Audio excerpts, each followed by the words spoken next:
Hello friends, स्वागत है आपका आपके अपने यूट्यूब चैनल ज्ञान प्लस पर। एक बार फिर हाजिर है एक नई वीडियो लेकर। जी हाँ, आज हम आपको ब्रह्मांड की उत्पत्ति हम कर चुके हैं।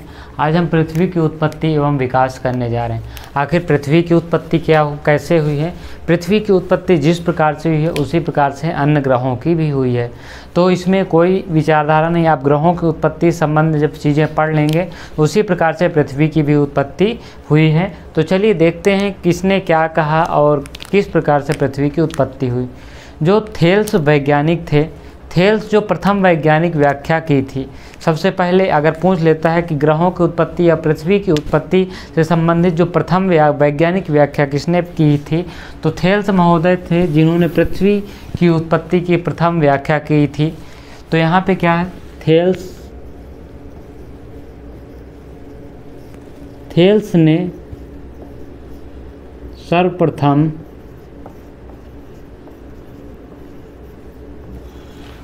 पृथ्वी की उत्पत्ति की वैज्ञानिक व्याख्या प्रस्तुत की। पृथ्वी की उत्पत्ति की वैज्ञानिक व्याख्या प्रस्तुत की। कैसी व्याख्या प्रस्तुत की? वैज्ञानिक व्याख्या प्रस्तुत की। वैज्ञानिक व्याख्या प्रस्तुत की। अब यहाँ पे चीज़ों को आपको जानना होगा। प्रस्तुत की है, इन्होंने क्या कहा कि जल से ही जीवन की उत्पत्ति हुई है। जल से ही सभी जीवों की उत्पत्ति हुई है। इन्होंने कहा दिया कि जल से ही सभी जीवों की उत्पत्ति हुई है। जल से ही सभी जीवों की उत्पत्ति हुई है। जल से ही सभी जीवों की उत्पत्ति हुई है। अब ये थेल्स महोदय ने कह दिया जीवों की उत्पत्ति हुई। अब थेल्स महोदय ने कहा कि सर्वप्रथम इन्होंने वैज्ञानिक व्याख्या प्रस्तुत की और इन्होंने कह दिया कि जल से ही जो समस्त जीवों की है वो उत्पत्ति हुई है। अब इसमें विचारधाराओं की बात करते हैं तो जो आधुनिक विचारधारा है, यानी कि ग्रहों की उत्पत्ति की जो विचारधाराएं हैं कौन कौन सी हैं, विचारधाराओं की बात कर लेते हैं।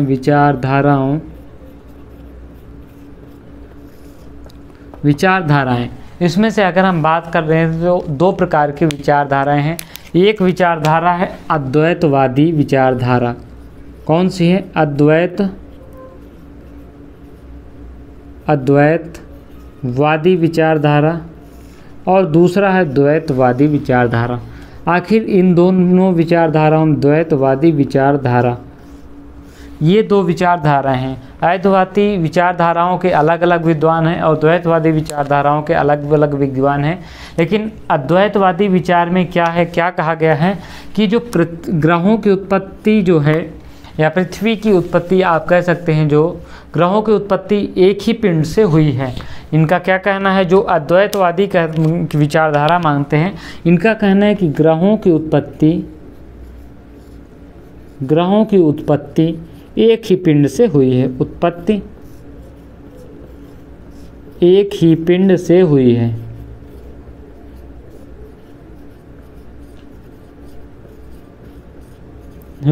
देखिए, अद्वैतवादी जो विद्वान हैं उनका कहना है कि ग्रहों की उत्पत्ति एक ही पिंड से हुई है। और जो द्वैतवादी, इन्होंने कहा कि ग्रहों की उत्पत्ति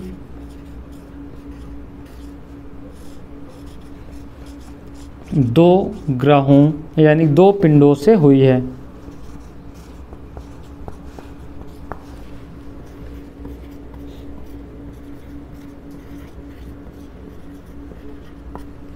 ये हो गया। तो ग्रहों की उत्पत्ति एक ही पिंड से हुई है और ग्रहों की अद्वैतवादी में एक पिंड हो गया और द्वैतवादी यानी कि दो पिंडों की व्याख्या हो गई है। अब इसमें क्या है, अब हम बात करेंगे पहले अद्वैतवादी विचारधारा की बात करेंगे, उसके बाद हम आगे इसमें आगे बढ़ेंगे। तो अद्वैतवादी में सर्वप्रथम जो 1749 ईस्वी में कांटे दी वफन ने तार्किक विचार रखे। सर्वप्रथम कांटे दी वफन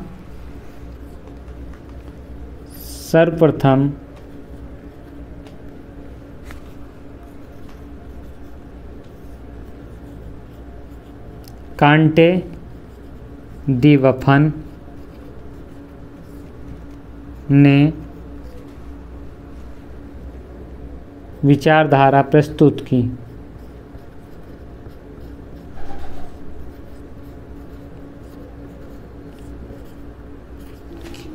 तो अब कांटे दी वेफन ने सर्वप्रथम 1749 ईस्वी में व्याख्या प्रस्तुत की है। अब इनके व्याख्या को हम थोड़ा सा डिटेल में पढ़ लेते हैं, क्योंकि पहली विचारधारा थी तो कांटे दी वेफन की विचारधारा पूछ लेता है परीक्षाओं में, तो इसकी हम यहाँ पे बात करेंगे। उससे पहले हम चीज़ों को यहाँ पे रफ कर देते हैं, उसके बाद हम जो कांट की जो है वायव्य परिकल्पना है, इनकी जो विचारधारा को क्या कहा जाता है, वायव्य परिकल्पना, तो इनकी जो विचारधारा है इसके बारे में हम डिटेल में चर्चा करेंगे, क्योंकि यहाँ से प्रश्न है। बाकी जो भी इम्पोर्टेंट चीज़ें हैं यहाँ से हम डिटेल में चर्चा कर लेंगे। तो कांटे दी वेफन की वायव्य राशि विचारधारा,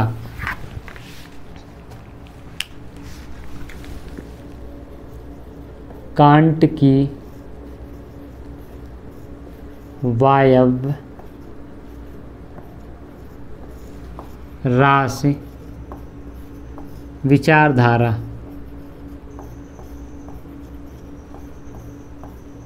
ये देखिए अब हम इसकी चर्चा करेंगे, क्योंकि ये थोड़ा सा इम्पोर्टेंट हो जाता है परीक्षा में, यहाँ से आता है। तो इस विचारधारा की जो व्याख्या इन्होंने 1755 ईस्वी में की थी। ये जर्मन वैज्ञानिक थे तथा इनकी पूरी विचारधारा न्यूटन के गुरुत्वाकर्षण शक्ति के आधार पे की है, गुरुत्वाकर्षण बल के आधार पे की है।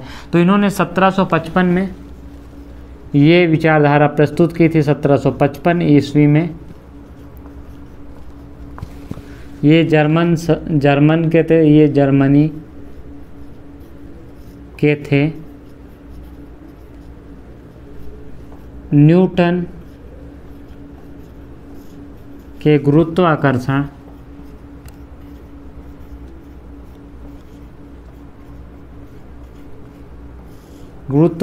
बल पर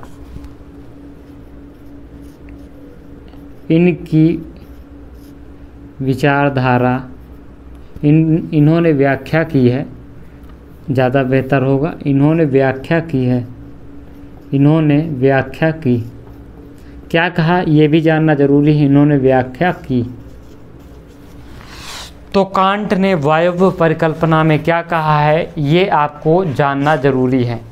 अभी तक हमने देख लिया कि कांट एक जर्मन वैज्ञानिक थे। 1755 में इन्होंने न्यूटन के गुरुत्वाकर्षण के आधार पर इन्होंने अपनी विचारधारा प्रस्तुत की। इन्होंने क्या कहा अब ये देखना जरूरी है। तो इन्होंने कहा कि इनके अनुसार जो है ब्रह्मांड में जो है दैव निर्मित पदार्थ अनेक छोटे छोटे कणों में अवस्थित थे। जो दैव निर्मित पदार्थ है वो छोटे छोटे कणों में जो है ब्रह्मांड में उपस्थित थे। अब क्या हुआ कि ये जो छोटे छोटे कण थे ये अत्यंत कठोर, शीतल एवं गतिहीन थे। यानी कि देखिए अब हम आपको यहाँ पे चित्र के माध्यम से इन्होंने पहली व्याख्या क्या की कि ब्रह्मांड में अनेक छोटे छोटे कण हैं। ये ब्रह्मांड हो गया, मान लीजिए कि यहाँ पे अनेक छोटे छोटे कण हैं और यहाँ पे क्या है कि ये गतिहीन है, ऊर्जाहीन है और तापमानहीन है। इन्होंने क्या कही, ये अत्यंत कठोर हैं लेकिन शीतल एवं गतिहीन है। ये क्या है, अनेक कण हैं ब्रह्मांड में,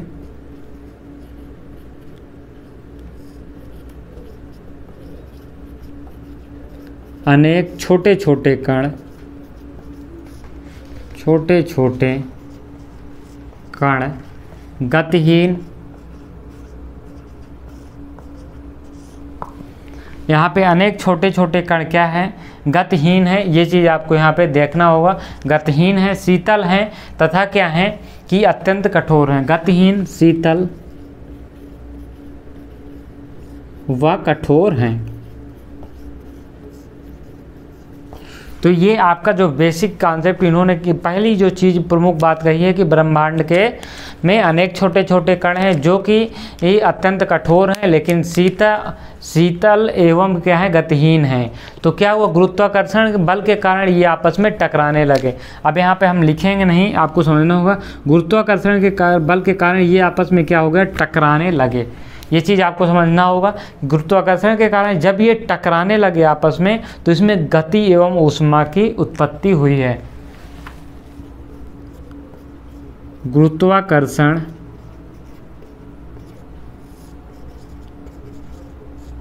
बल के कारण आपस में टकराने से गति एवं ऊष्मा की उत्पत्ति हुई। गति एवं ऊष्मा की उत्पत्ति हुई, यानी कि ये गतिशील हो गए यहाँ पे। अब आगे देखेंगे, ये छोटे छोटे कण जब मिलकर जब आपस में टकराएंगे, गुरुत्वाकर्षण का ये जो छोटे छोटे कण हैं ये बड़े बड़े कण के रूप में क्या है, रूप धारण कर लेंगे, बड़े कण हो जाएंगे। ये बड़े कण जो होंगे ये क्या होंगे, विशाल पिंडों के रूप में परिवर्तित होंगे। और ये विशाल गैसीय पिंड निहारिका, इसी विशाल जो गैसीय पिंड से निहारिका होगी। यानी कि छोटे छोटे कण बड़े कणों में, फिर बड़े कण ये जो हैं क्या होंगे, विशाल पिंडों में परिवर्तित होंगे। अंततः विशाल गैसीय पिंड ही निहारिका, विशाल गैसीय पिंड से निहारिका की उत्पत्ति हुई है। तो दूसरा यहाँ पे कॉन्सेप्ट है, छोटे छोटे कण मिलकर बड़े कण व पिंड बने। छोटे छोटे कण मिलकर बड़े बड़े कण व पिंड बने, जिससे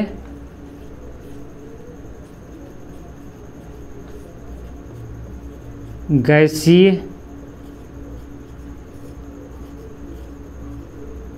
पिंडों का स्वरूप निहारिका कहलाया।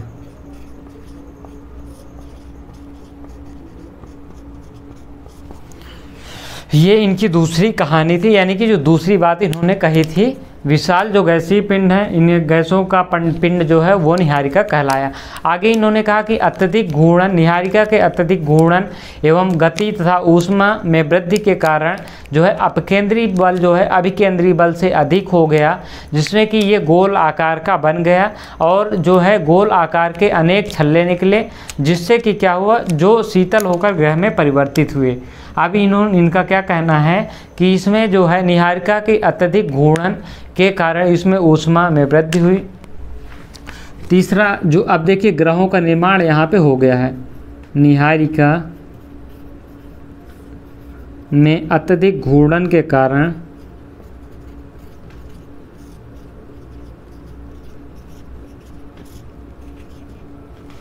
व ताप, घूर्णन व ताप के कारण अनेक छल्ले निकले,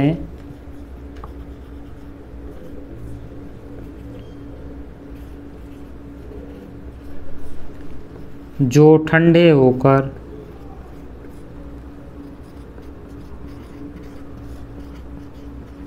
ग्रह बने। देखिए निहारिका में अत्यधिक घूर्णन व गति होने के कारण क्या हो गया कि इसका जो है अभिकेंद्रीय बल जो है अपकेंद्रीय बल से जो अधिक हो गया है। ये घूमते घूमते निहारिका के घूमते अत्यधिक घूर्णन के कारण क्या हुआ कि इसमें अनेक छल्ले निकले। जब अनेक छल्ले निकले जो कि आगे चल के ठंडे होकर क्या हुए कि ग्रहों का निर्माण हुआ जो कि ठंडे होकर ग्रह बने। तो ये चीज़ हो गई है। आप जब देखेंगे कि यहाँ पे पृथ्वी की उत्पत्ति अभिकेंद्रीय बल द्वारा निहारिका से अलग हुए छल्लों के विभिन्न पदार्थों के एक स्थान पे गांठ के रूप में जमकर ठोस होने से हुई है। तो ग्रहों की उत्पत्ति जो है आप सभी को पता हो गया है। जो निहारिका का अवशिष्ट भाग रह गया वो सूर्य बना। अब जो निहारिका का ये देखिए, अब यहाँ से क्या होगा, निहारिका के अनेक छल्ले एक स्थान पे, अनेक छल्ले जो हैं अनेक छल्लों में विभाजित हुआ, जिसमें कि ऊर्जा का क्या हुआ, ऊर्जा का संकेंद्रण हुआ और जो ठंडे होने के बाद ग्रह बने। और जो निहारिका का अवशिष्ट भाग था वो क्या हुआ कि वो सूर्य बना। अब यही सूर्य जो है, यही प्रक्रिया जब दोबारा से हुई या तिबारा से हुई तो इसमें उपग्रहों का निर्माण हुआ। यही प्रक्रिया बार बार होती रही जिससे कि ग्रहों उपग्रहों का निर्माण हुआ। तो ये कांट की वायव्य परिकल्पना थी। उम्मीद है कि आपको समझ में आ गई होगी। अब ये आपको इसको ध्यान दे दीजिए और इसको आप नोट कर लीजिए। जितनी चीज़ें हमने लास्ट में बोली हैं कि निहारिका के घूर्णन से जो है ठंडे पदार्थ जो है अनेक छल्ले निकले जिससे कि ग्रहों का निर्माण हुआ। और ये ग्रह जो निहारिका का बचा हुआ भाग बचा वो सूर्य बना, और यही जो प्रक्रिया दोबारा बनी है तो उपग्रह बने हैं। तो ये कांट की वायव्य राशि परिकल्पना हो गई है। अगर हम आगे बात करते हैं तो जो लाप्लास की निहारिका परिकल्पना होगी, इसमें क्या हो जाएगा कि इसमें हम आगे देख लेते हैं।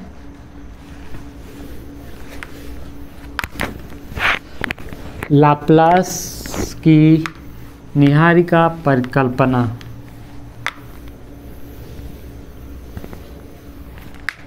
चलिए देख लेते हैं ये भी थोड़ा सा।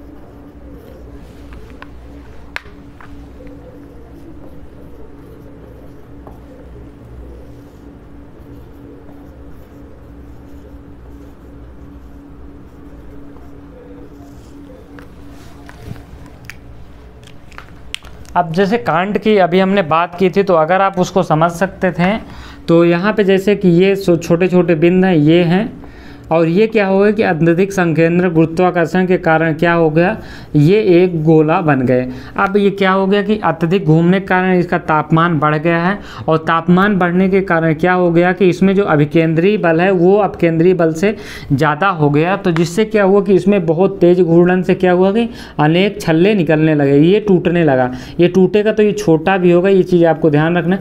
ये टूट के विभिन्न ग्रहों के रूप में बन गए। अब ये ग्रह बन गए तो यहाँ पे मान लीजिए कि ये निहारिका का जो छोटा सा बचा हुआ भाग था, ये एक बड़ा सा बचा हुआ भाग था, ये सूर्य बन गया। तो ये विभिन्न ग्रह हो गए। जब यही प्रक्रिया ग्रहों से उत्पन्न हुई, विभिन्न ग्रहों में हुई, तो ये यहाँ से उपग्रह का निर्माण हुआ। तो इस प्रकार से जो है निहारिका जो कांट का जो कॉन्सेप्ट था इस प्रकार से बना था। अब लाप्लास की जो निहारिका परिकल्पना है ये क्या है, ये चीज़ आपको जानना जरूरी है। फ्रांसीसी विद्वान थे ये लाप्लास, जो है फ्रांसीसी विद्वान थे।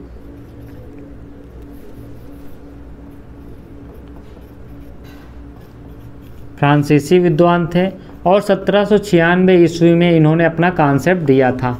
1796 ईस्वी में ये हो गया लाप्लास का जब निहारिका परिवर्तन। अब इन्होंने क्या कहा ये भी आपके लिए जानना जरूरी है, क्योंकि यहाँ से अक्सर परीक्षा में भी प्रश्न पूछ लेता है। तो इन्होंने कहा कि अतीत में जो है ब्रह्मांड गतिशील एवं तप्त महापिंड था। अतीत में जो है जो ब्रह्मांड गतिशील था लेकिन तप्त महापिंड था, जो मंद गति से घूर्णन कर रहा था। गतिशील था लेकिन बहुत मंद गति से था। यानी कि यहाँ पे आप देख सकते हैं ये ब्रह्मांड है। ब्रह्मांड क्या है, गैसीय पुंज है, आप सभी को पता है। ये क्या था, तप्त था एवं गतिशील था। गतिशील था लेकिन मंद गति से गतिशील था। किससे, मंद गति से गतिशील था। ये जो ब्रह्मांड था क्या होगा कि तप्त था तथा मंद गति से गतिशील था, जो है महापिंड था ये। और इसमें क्या हुआ कि गर्म क्या घूर्णन कर रहा था। इस गर्म तथा मंद गति से घूम रहे गैस के, इसी को अब क्या कहा गया, निहारिका इन्होंने कह दिया। अब इन्होंने कहा कि निहारिका में गति के कारण विकिरण तथा ऊष्मा से बहिर्भाग जो है शीतल हो गया। अब गति थी तो बाहर जो है जैसे कि आप हवा तथा आदि के कारण जो है ये जो बाहरी भाग है ये शीतल रहा तथा आंतरिक भाग जो है ये गर्म रहा, जिसके आयतन में कमी होने लगी और गति में वृद्धि होने लगी। जब बाहर का ठंडा हो गया तो अंदर में क्या है कि अंदर जो है यहाँ पे क्या होगी, गति होगी, गति इसमें बढ़ेगी तथा क्या होगा कि इसमें आयतन में अब कमी आएगी। तो ये लाप्लास का जो निहारिका चीज़ें थी इस प्रकार से थी। अगर आप आगे बढ़ेंगे यहाँ पे तो ये देखेंगे कि लाप्लास का जो सिस्टम इन्होंने कहा कि घूर्णन, अब ये घूर्णन कर रहा है तो घूर्णन में गति के कारण जो है अभिकेंद्रीय बल में वृद्धि हुई और अपकेंद्रीय बल जो है गुरुत्वाकर्षण बल से अधिक हो गया। यह निहारिका से एक छल्ला अलग हुआ तथा कई छल्लों में ठंडा होकर बना। तो इन्होंने कहा कि ये जब गति हुई, इसका भी ठीक जैसे कॉन्सेप्ट जो है कांट का था वो भी एक ग्रही था, तो एक ग्रही इनका भी है। अब ये क्या हुआ कि इसका भी अभिकेंद्रीय बल जो क्या हो गया, अधिक हो गया अपकेंद्रीय बल से, तो इसमें एक छल्ला। कांट ने कहा कि अनेक छल्ले निकले, लेकिन लाप्लास ने कहा कॉन्सेप्ट लगभग सेम है, लेकिन इन्होंने कहा कि एक छल्ला निकला। ये जो है ये पूरा गति कर रहा है और इससे क्या हुआ कि ये अब यहाँ पे एक छोटा सा छल्ला बचा और एक बड़ा सा छल्ला निकल गया। अब ये बड़ा छल्ला गति करते करते अनेक छल्लों में क्या हुआ, विभाजित हो जाएगा। जब अनेक छल्लों में विभाजित हो जाएगा तो ये जो विभाजित है ये ग्रह कहलाएंगे और ये जो छल्ला बचा हुआ था वो क्या हो जाएगा, सूर्य कहलाएगा। इस प्रकार से इनका लाप्लास के नीहारिका जो परिकल्पना है आप समझो कांट के परिकल्पना से मिलता जुलता है। बस चीज़ें हैं कि उन्होंने कांट ने कहा था कि अनेक छल्ले निकले नीहारिका की गति से, लेकिन इन्होंने कहा है कि सिर्फ एक छल्ला निकला और उस छल्ले से विभाजित हुए अनेक छल्ले ग्रहों का रूप बने और इसमें जो रिमेनिंग छल्ला बचा था यानी कि बचा हुआ छल्ले का भाग था, हाँ जो बचा हुआ भाग था नीहारिका का वो सूर्य बना है। ये प्रक्रिया दोबारा विकसित होने पे इसमें उपग्रहों का निर्माण हुआ। तो ये लाप्लास की नीहारिका परिकल्पना हो गई है। तो ये हो गया लाप्लास का नीहारिका परिवर्तन। अब आगे हम बात करते हैं द्वैतवादी संकल्पना की, जो है अभी हम अद्वैतवादी संकल्पना की बात कर रहे थे, अब हम द्वैतवादी संकल्पना की हम बात करेंगे। द्वैतवादी संकल्पना क्या है, हमने आपको पहले बताया कि दो ग्रहों से निकलकर दो ग्रहों से मिलने से जो संकल्पना बनी थी वो द्वैतवादी संकल्पना है, यानी कि ब्रह्मांड की उत्पत्ति या ग्रहों की उत्पत्ति दो पिंडों से हुई है। तो चलिए देखते हैं हम द्वैतवादी संकल्पना क्या थी। तो अब हम देखने वाले हैं क्या, अभी तक हमने देखा कि अद्वैतवादी संकल्पना, अब हम द्वैतवादी संकल्पना देखेंगे। द्वैतवादी संकल्पना क्या थी? द्वैतवादी संकल्पना दो ग्रहों से उत्पन्न हुई थी, दो पिंडों या दो तारों से उत्पन्न हुई थी, इसलिए इसे हम द्वैतवादी संकल्पना कहते हैं। द्वैतवादी संकल्पना में अगर हम बात करते हैं तो यहाँ पे विचारधाराओं की अगर हम बात करेंगे तो चैम्बरलिन की जो है चैम्बरलिन तथा मोल्टन की जो ग्रहाणु परिकल्पना है ये से इसी पे है, द्वैतवादी संकल्पना पे है। चैम्बरलिन तथा मोल्टन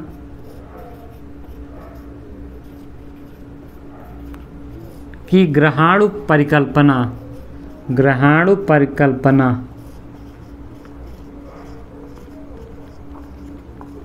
तो चैम्बरलिन तथा मोल्टन की हम ग्रहाणु परिकल्पना की बात की थी। इन्होंने इसको 1905 ईस्वी में दिया था। कब दिया था? 1905 ईस्वी में दिया था। इन्होंने क्या कहा ये सुनिए आप ध्यान से। इन्होंने कहा कि जो दो पुंड थे, एक जो तारा था और एक सूर्य था, ये जो क्या हुआ कि सूर्य ये सन हो गया, मान लीजिए कि इन्होंने कहा कि सन था और एक दूसरा यहाँ पे क्या था, तारा था। एक दूसरा तारा था, ये दूर था तारा। अब ये क्या हुआ कि आकर्षण बल, ये क्या हुआ कि इसके नज़दीक से गुजरा, ये क्योंकि घूर्णन करता है, गति करता है, तो ये जब इसके नज़दीक से गुजरा, यानी कि सटेगा नहीं यहाँ पे, लेकिन नज़दीक से गुजरेगा। इसके नज़दीक से जब गुजरेगा तो क्या होगा, यह इसके नज़दीक से गुजरेगा तो क्या होगा कि इसमें जो तारे का जो है आकर्षण बल, अत्यधिक आकर्षण बल के कारण क्या होगा कि यहाँ से जो है अनेक टुकड़े अलग हो जाएंगे। यहाँ से क्या होगा कि अनेक जो छोटे छोटे कण होंगे वो यहाँ से अलग हो जाएंगे, क्योंकि अत्यधिक गुरुत्वाकर्षण बल है। अब ये गुरुत्वाकर्षण बल जब अत्यधिक गुरुत्वाकर्षण बल या अधिक बल के कारण ये क्या हो जाएगा, आकर्षण बल के कारण ये यहाँ से छोटे छोटे कण क्या हो जाएंगे, विभक्त हो जाएंगे, यानी कि अलग हो जाएंगे, उससे बाहर हो जाएंगे। अब इन जो छोटे छोटे कणों को क्या कहा जाएगा, ग्रहाणु कहा जाएगा। ग्रहाणु कहा जाएगा। अब ये जब ग्रहाणु जब इससे अलग होंगे तो क्या होगा कि असंख्य होंगे, ये असंख्य होंगे, इनकी गिनती नहीं की जा सकती है। जब ये तारा जो है सूर्य से एक बार फिर दूर चला जाएगा, सूर्य के नज़दीक आया, फिर सूर्य से जब दूर चले जाएगा तो ये सूर्य से जो बाहर निकले हुए ये जो छोटे छोटे कण हैं जो सूर्य से बाहर निकले थे आकर्षण बल के कारण, ये क्या होगा कि ये चारों तरफ जो क्या करने लगे, मूव करने लगेंगे, यानी कि रोटेशन करने लगेंगे। तो जब रोटेशन करने लगेंगे तो क्या होगा कि धीरे धीरे ये संघनित होंगे, यानी कि जब रोटेशन करेंगे धीरे ये एक स्पीड से, तो क्या होगा कि तीनों आपस में अब संघनित हो जाएंगे। संघनित होने लगेंगे तो क्या हो जाएगा, इनसे क्या होगा, ग्रहों का निर्माण होगा। ये द्वैतारक परिकल्पना चैम्बरलिन की तथा मोल्टान की ग्रहाणु परिकल्पना कुछ इस प्रकार से थी। तो ये हो गया है आपका चैम्बरलिन की जो है ग्रहाणु परिकल्पना। इसको कुछ इस प्रकार से दिखाया जाता है। हम इसके लिए आपको अलग से कॉन्सेप्ट आपको समझ में आना चाहिए बस। अब ये इन्होंने क्या कहा था कि ये स्टार है, स्टार है और ये आपका सन हो गया, सन हो गया। जब ये इसके आकर्षण बल से ये इसके नज़दीक आएगा कुछ इस प्रकार से,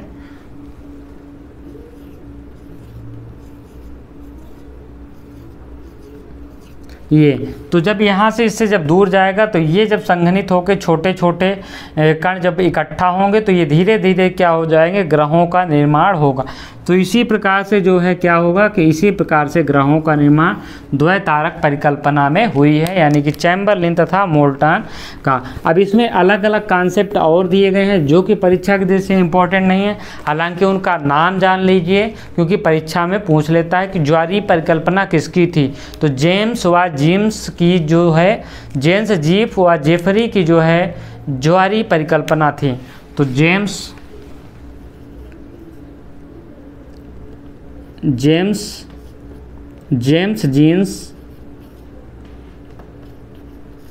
व जेफरी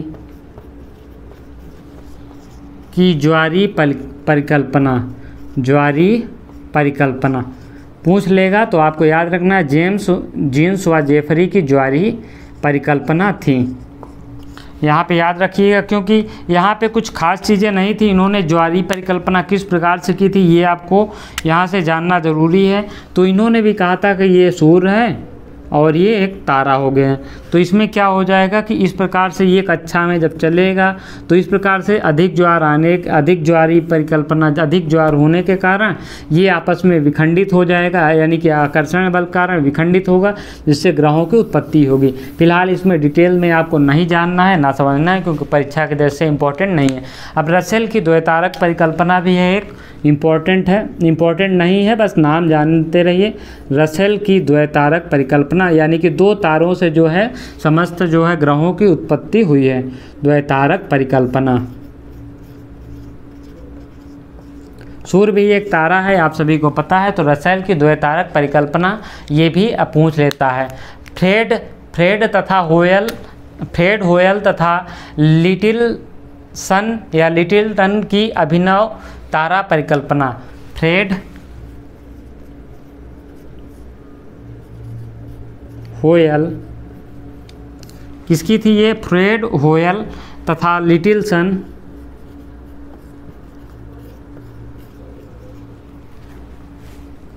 फ्रेड होयल तथा लिटिलसन की क्या थी ये अभिनव तारा परिकल्पना,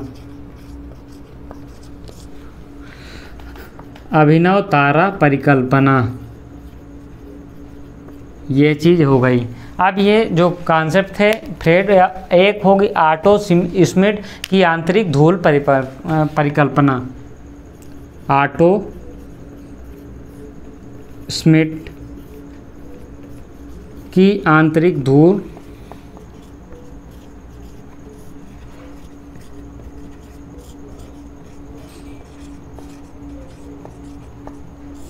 और इसमें से अब ये हो गया।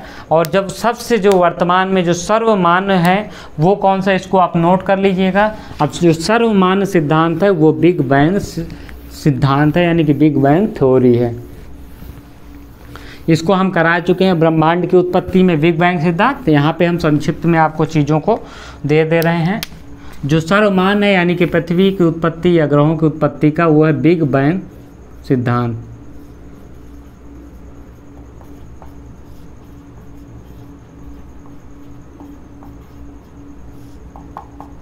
बिग बैंग सिद्धांत की अगर हम बात करते हैं यहाँ पे, तो इसकी जो प्रतिपादन है जॉर्ज लेमेत्रे ने किया था। प्रतिपादन जॉर्ज लेमेत्रे,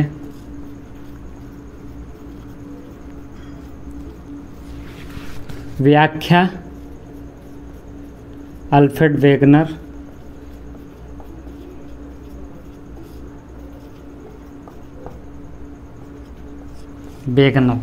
तो ये दो चीज़ यहाँ से हो गई, क्योंकि इसकी व्याख्या जो है अल्फ्रेड वेगनर ने की थी और जो है 1967 ईस्वी में, और इसका प्रतिपादन जॉर्ज लेमेत्रे ने किया था। तो ये चीज़ आपको यहाँ पे आप सभी को पता है कि 1920 में एडविन हब्बल ने इस सिद्धांत का जो सबूत भी प्रस्तुत किया था इसकी व्याख्या के। तो अब यहाँ से जो है बिग बैंग सिद्धांत क्या है, कुछ नहीं है यहाँ पे। एक जो है हमारा जो ब्रह्मांड था वो क्या है, एक सूक्ष्म कण में क्या था, संक्षिप्त था, जिसका कि घनत्व अत्यधिक था। इसमें क्या हुआ कि अत्यधिक घनत्व व ताप होने के कारण इसमें विस्फोट हुआ और इसमें जो कण है वो चारों तरफ फैल गए और इसका विस्तार अभी तक जारी है। जो विभिन्न कण थे उनसे क्या हुआ कि विभिन्न कण जब धीरे धीरे संलित हुए गए तो यहाँ से क्या हुए, निहारिका की उत्पत्ति हुई। निहारिका से क्या हुआ, निहारिका में विस्फोट होने से ग्रहों की उत्पत्ति हुई है।